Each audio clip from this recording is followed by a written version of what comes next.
So Lord Nityananda, as his servant, considers it his duty to satisfy this desire. So Lord Nityananda empowered a suitable spirit soul, and that was Srila Prabhupada, to actually do this, because it requires a specific potency. We talked about that the other day. This potency of purity. That someone has such purity that anyone who comes in contact with them also becomes pure. This is very rare. This power can only be possessed by the Lord himself or his pure Nitya Siddha devotee, someone who has never fallen down into this material world. So that's the nature of Srila Prabhupada. That's what's so special about Srila Prabhupada.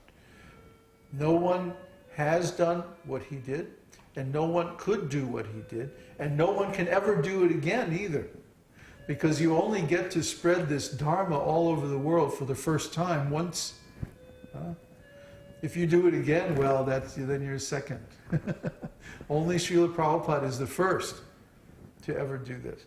And actually we see that nobody can walk in his footsteps. His scope of service is so enormously broad.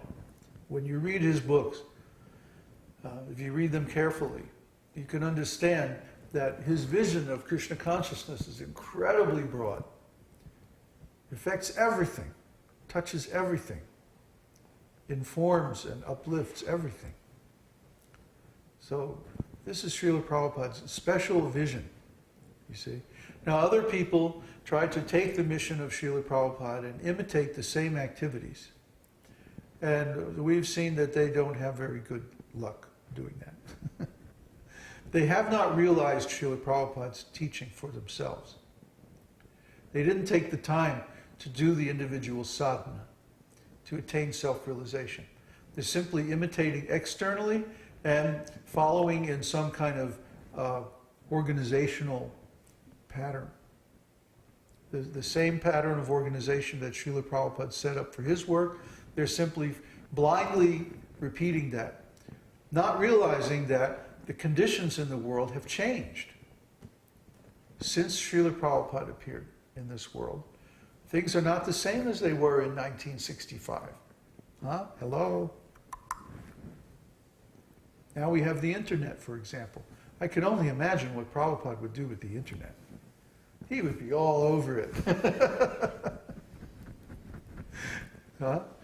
But these different organizations, they haven't changed their preaching tactics at all. Maybe they've added internet as a secondary thing, but they're basically churches. You have to go there, go to the temple physically and like that. But the times have changed. People don't go to churches and temples anymore. Because they get all their entertainment, all their information, all their shopping, everything on the internet. So if it's there, let's use it for Krishna's service. That's what we're doing. And it's having some effect. It's actually attaining the goal that we can now reach into every town and village and give this holy name, and give this philosophy, this way of life. So it's very easy. We can sit here with a couple of cameras and some microphones and a computer and hook up to the internet and at once reach everywhere in the world. Srila Prabhupada had to go through so much struggle to print his books and publish them. But if we want to distribute Srila Prabhupada's books, all we have to do is upload a PDF file to the server and immediately they're available worldwide. So, if Srila Prabhupada was present right now, he would definitely be using this service. Definitely, there's no doubt about it. So we've made this the centerpiece of our mission, and it's working out pretty good. Anyway, 59. Kṛṣṇa gives salvation to the enemies that he kills. Another name for salvation is apavarga.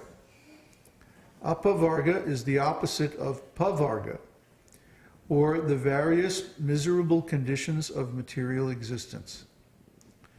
The word pavarga indicates the combination of 5 Sanskrit letters, pa, pa, ba, bha, and ma.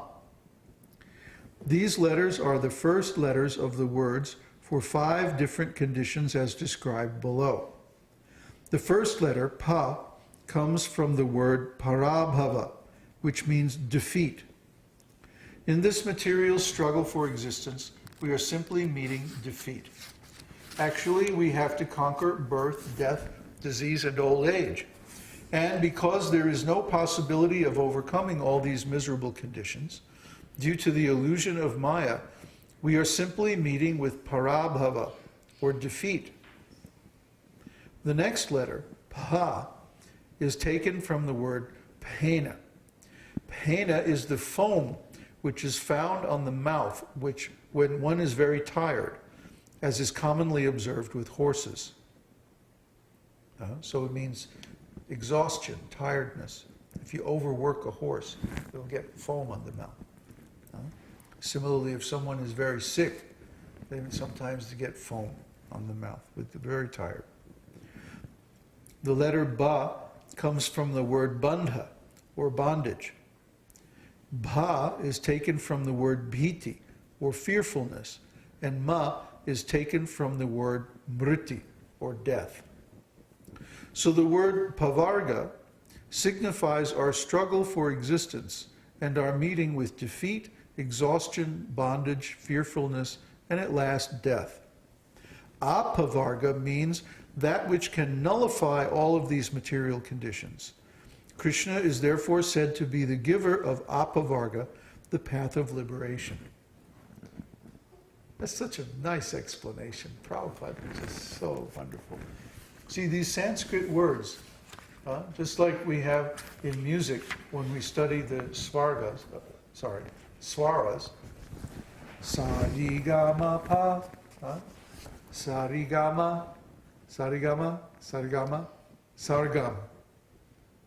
The word sargam means, when you study these, sarigama pa, regama pa dha, gama pa da ni, ma pa da ni sa. See, all these scale patterns. This is called sargam. We'll study lots of sargam in India. Just you wait. I just don't have the patience to. I don't have the patience to, I'm not the drill sergeant type to run everybody through this, but we'll hire somebody who'll do that. Anyway, so pavarga. Pavarga is, where is it? Oh, here we go.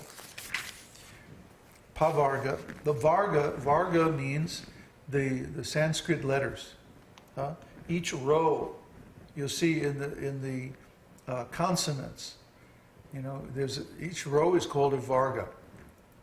Ka, ka, ga, ga, na, cha, cha, ja, ja, nya, ta, ta, ta, ta, ta.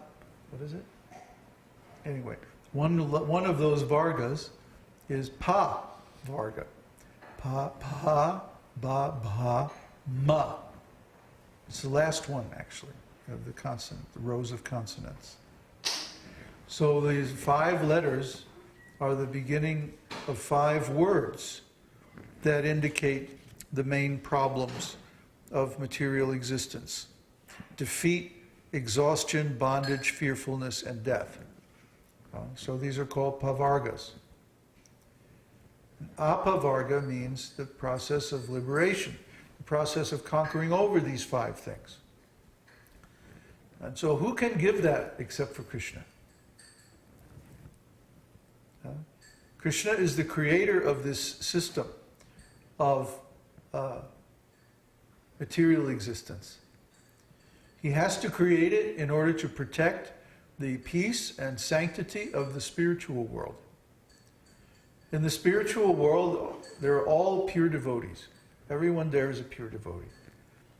Just like in our ashram, everyone there is pure devotee. They're all following the process of Krishna consciousness very nicely. So if someone comes, like that one boy came in Chile, who wanted to stay with us, But he did not have this qualification of being a pure devotee. He was a very mixed devotee. So he didn't fit in, and ultimately he had to leave because nobody felt comfortable with his presence. He was a disturbance among the pure devotees. He didn't fit in with the pure devotees. He was on a different path. So similarly, in the spiritual world, if someone were to come there who is not a pure devotee, they wouldn't fit in. They would cause a disturbance. They would be a loose cannon, you know. They would be out of harmony with the whole thing. Everybody would feel it. Everyone would be inconvenienced. And so Kṛṣṇa has to keep those souls in another place. And that place is the material world. So then Kṛṣṇa has to figure, well, how are we going to correct them? How are we going to bring them back to the normal condition? How are we going to cure this disease?